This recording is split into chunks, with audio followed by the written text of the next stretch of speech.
¿Te cuesta comprender cómo el área de una superficie se puede representar con un vector? En este video te explico este concepto a través de un ejercicio sencillo sobre el cálculo de flujo magnético, en este caso con el campo magnético uniforme. Antes de presentar el ejemplo, vamos a explicar lo que estamos representando.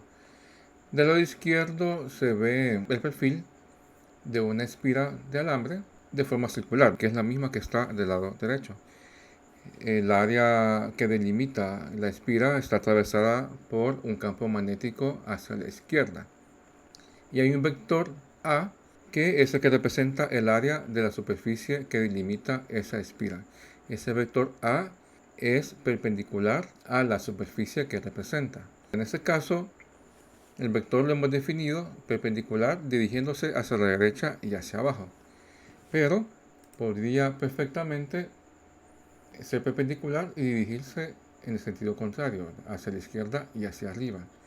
Eso depende de la conveniencia, si nos da alguna facilidad en cálculo matemático o si el problema que nos da ya nos lo define.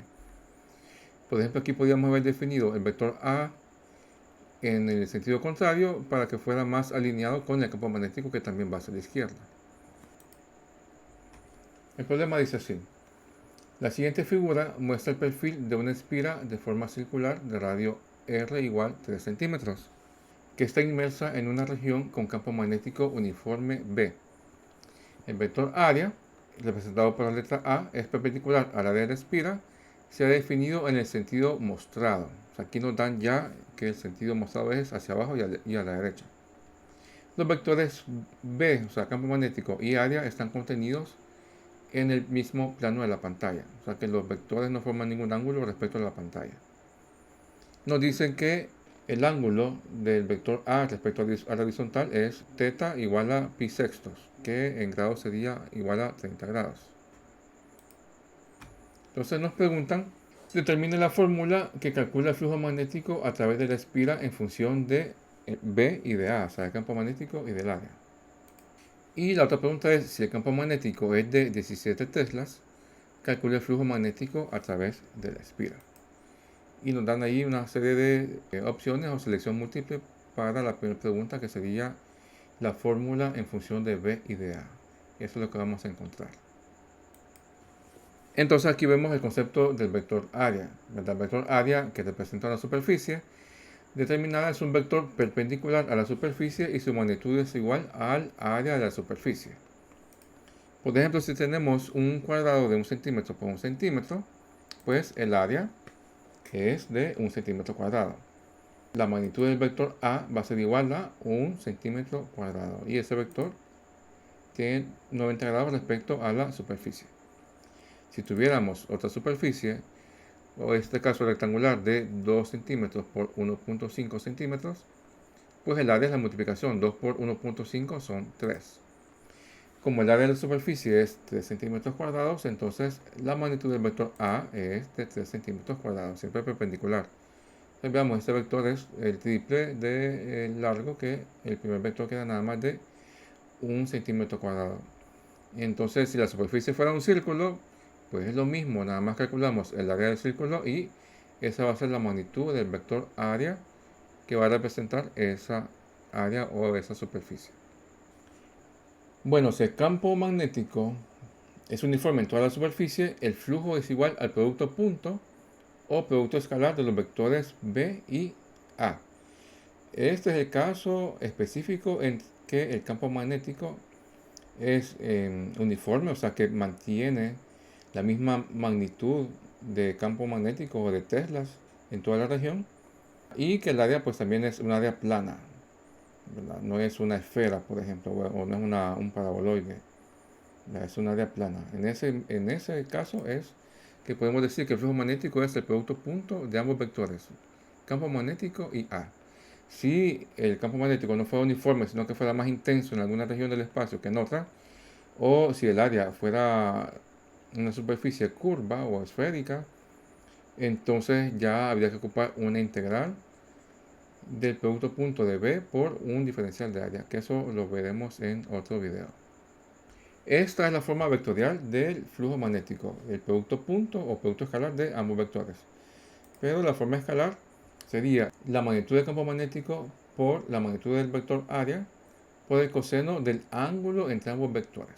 En este caso, el ángulo entre ambos vectores no es θ, sino que es el complemento. Es pi menos θ, o sea, 180 grados menos θ.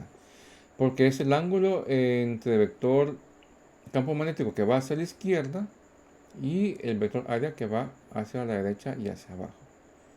El ángulo θ aquí nos muestra el ángulo con la horizontal, que es como lo dije del vector B, del vector campo magnético, pero el vector campo magnético se dirige hacia la izquierda, así que el ángulo entre ambos vectores es pi menos θ. Por una propiedad del coseno, que el coseno de pi menos θ es igual a menos el coseno de θ. Entonces nos facilita esta propiedad y lo vamos a entonces escribir de esa forma. El flujo magnético va a ser igual a B por A y en vez del coseno de pi menos θ va menos el coseno de θ. Este signo menos lo que nos indica en el producto escalar es de que la proyección perpendicular del vector A sobre el campo magnético va en sentido contrario del vector campo magnético. Entonces, siempre que tengamos un caso en el que la proyección del vector área vaya en sentido contrario del vector campo magnético, como es este caso, el flujo va a ser negativo. Si ambos vectores, la proyección del vector A sobre el campo magnético y el campo magnético fueran a la derecha, por ejemplo, pues entonces aquí el flujo fuera positivo. Bueno, nos quedamos con esa fórmula por el momento y como el ángulo θ es pi sextos, vamos a hallar una expresión que nos represente ese coseno de pi sextos. Tenemos acá dos triángulos que nos muestran ángulos notables, los cuales son ángulos que se repiten con frecuencia en trigonometría o en geometría. El primero es para el caso cuando tenemos ángulos de 45 grados o pi cuartos. Este es un triángulo que ambos son ángulos de pi cuartos y pues el ángulo rectángulo. Los catetos miden 1 y por Pitágoras pues la hipotenusa mediría raíz de 2. El otro triángulo nos muestra los ángulos de 30 grados o pi sextos y el otro ángulo es de 60 grados o pi tercios. En este caso el cateto de abajo mide raíz de 3 y el otro cateto mide 1 y por Pitágoras pues la hipotenusa valdría 2. Así que para el ángulo de θ pi sextos, que lo tenemos acá, por definición el coseno del ángulo es el adyacente entre hipotenusa, el cateto adyacente entre la hipotenusa. Para el caso de pi sextos, el cateto adyacente es raíz de 3. El opuesto sería 1. Entonces, el coseno va a ser el adyacente, que sería raíz de 3, y la hipotenusa, que es igual a 2. Si, por ejemplo, tuviéramos que sacar el coseno del ángulo de 60 o de pi tercios, pues el adyacente sería 1 y la hipotenusa sería 2. Y si tuviéramos que sacar el coseno de pi cuartos o 45 grados, pues el coseno sería 1 y la hipotenusa raíz de 2. Así es como se utilizan estos triángulos. Así que esta es la expresión que vamos a ocupar. En vez de coseno de pi sextos, podemos decir que eso es igual a raíz de 3 entre 2. Si te está gustando el video, regálame un like para que siga haciendo videos similares. Veamos entonces, el flujo magnético es igual a menos B por A por el coseno de θ y sustituimos el coseno de θ por la expresión que encontramos, que es raíz de 3 sobre 2. Entonces, ordenando, poniendo los números al inicio, pues nos quedaría que el flujo magnético es menos raíz de 3 sobre 2 por el campo magnético por el área. Así que de las posibles opciones que nos daba el problema, escogemos literal D como la respuesta para este ejercicio. Veamos con el literal B. Si el campo magnético es de 17 teslas, calcule el flujo magnético a través de la espira. Como ya tenemos la fórmula en función de B y de A, lo que necesitamos ahora es encontrar cuánto vale el área. Como la espira es de forma circular, de radio R igual 3 centímetros, eso lo pasamos a metros, que sería 0.3 metros para trabajar todo en sistema internacional. Y el área de una espira circular o de un círculo es pi por radio cuadrado. Si fuera un triángulo, si fuera un cuadrado, pues calculamos el área de la figura de la espira. Sustituimos entonces pi por 0.03 metros elevado al cuadrado. Eso nos da 2.83 por 10 a la menos 3 metros cuadrados. Esa es el área.